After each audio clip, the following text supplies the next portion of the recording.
नमस्कार, श्रेष्ठ भारत में आपका स्वागत है। मैं हूं मुक्ता सिंह। खुदी को कर बुलंद इतना कि हर तकदीर से पहले खुदा बंदे से खुद पूछे, बता तेरी रजा क्या है। जी हां, एक लड़की जिसका नाम है नसीबा, लेकिन उसका नसीब देखिए आप, न उसके हाथ है न पैर, मगर उसके हौसले इतने बुलंद हैं कि वो दुनिया के लिए नजीर बन चुकी है। नसीबा एक ऐसी लड़की है जिसने अपने बुलंद हौसलों की बदौलत अपनी जिंदगी की हर मुश्किल को आसान कर लिया और लोगों के लिए मिसाल बनी। आज नसीबा के बारे में हर कोई जानना चाहता है। आखिर कौन है वो लड़की जो बिना हाथ और पैर के भी मुस्कुरा रही है, जिंदगी की तमाम मुश्किलों को हंसते हुए हल कर रही है। नन्ही नसीबा अपना नसीब आज खुद लिख रही है, क्योंकि उसके हमारे और आपके जैसे ना तो हाथ है और न ही पैर। नसीबा आम लोगों की तरह पढ़ती लिखती है। वो सब काम करती है जो एक आम इंसान कर सकता है। ऊपर वाले ने भले ही उसे आम बच्चों की तरह ना बनाया हो, लेकिन उसे बेशुमार हुनर के साथ नवाजा है। भगवान ने उसे हाथ दिए लेकिन आधे, पैर दिया तो एक, लेकिन नसीबा अपने इन्हीं हाथों से कलम पकड़ती है, किताबों के पन्ने पलटती है, खाना बनाती है, अपने सारे काम खुद करती है। नसीबा ये जानती है कि वो बाकी के बच्चों से अलग है, लेकिन फिर भी उसने इसे अपना नसीब मानकर अपने हथियार नहीं डाले।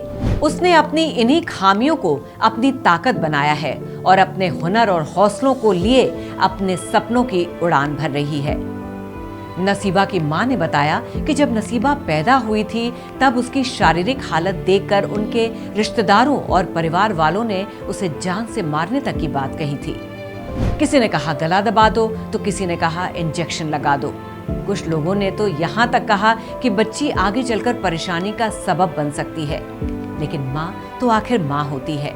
नसीबा की माँ बानो ने लोगों की हैवानियत भरी बातों को नजरअंदाज करते हुए उसे अपने आंचल में छुपाए रखा और बड़े नाजों और प्यार के साथ नसीबा का लालन पालन कर उसे बड़ा किया। जब ये हुई ना, इसका हाथ पैर एक ही पैर है, छोटा सा बस, तो इसीलिए सब मतलब नो कह करते हैं कि इसे मत रखो, इसे सुई लगवा दो या खत्म कर दो, तुम्हें आगे चल के परेशानी होएगी। तो हमारा दिल नहीं माना कि नहीं, जैसी भी ऊपर वाले ने दिए हम अपनी पालेंगे। और इसके पापा को भी फिर सबने कही, वे भी आगे उसमें भाई चलो परेशानी होगी तो करें कुछ। फिर हमारा दिल नहीं माना, नहीं बेटी है ये, आगे चल के कुछ जब बनाइए ऊपर वाले ने तो सहायता भी कुछ करेगा इसकी। शहाबुद्दीन और बानो के घर पैदा हुई नसीबा अब सपने सजाने लगी है। नसीबा एक टीचर बनकर बच्चों को पढ़ाना चाहती है। नसीबा का कहना है कि शुरुआत में जब वो स्कूल जाती थी तो उसे पढ़ाने वाले टीचर भी सोचते थे कि आखिर इसे कैसे पढ़ाएंगे और लिखाएंगे। बिना हाथ के आखिर कैसे नसीबा किताबें पकड़ेगी, कैसे लिखेगी और क्या करेगी। लेकिन धीरे धीरे नसीबा ने अपने मजबूत इरादों से वो कर दिखाया जिस पर भरोसा कर पाना भी नामुमकिन है। नसीबा ने अपने एक पैर को ही अपनी ताकत बनाया और उससे कलम पकड़कर मोतियों से अक्षर लिखने लगी। आज नसीबा अपने पैर से इतने सुंदर शब्द लिखती है कि देखने वाले दांतों तले उंगली दबा लेते हैं। मेरे दोनों हाथ नहीं है, एक पैर नहीं है, और फिर भी मुझे इस बात का दुख नहीं है। मुझे पहले इस बात का दुख होता था कि मतलब मैं कर पाऊंगी कुछ नहीं कर पाऊंगी। जब मैं सबको देखती थी कि जो सब कर लेते हैं, मैं कैसे करूंगी, मैं अपने माँ बाप पे बोझ तो नहीं बन जाऊंगी।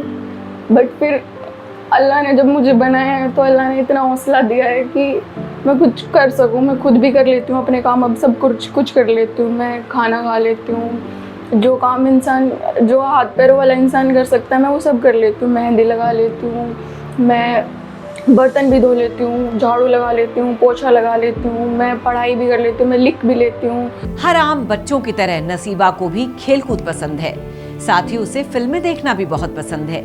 नन्ही नसीबा का फेवरेट हीरो सलमान खान है और उसे सलमान खान की फिल्में देखना बहुत पसंद है।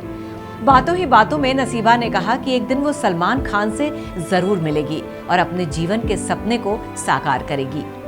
वाकई नसीबा के बुलंद हौसलों से उन सभी लोगों को प्रेरणा लेनी चाहिए जो अपनी जिंदगी में होने वाली छोटी मोटी बातों से भी घबरा जाते हैं और उसके लिए भगवान को दोष देने लगते हैं। तो फिलहाल के इस शो में बस इतना ही। बाकी खबरों के लिए देखते रहिए श्रेष्ठ भारत। श्रेष्ठ भारत पर खबरों से जुड़े रहने के लिए चैनल को सब्सक्राइब करें, बेल आइकन दबाएं और देखते रहें श्रेष्ठ भारत।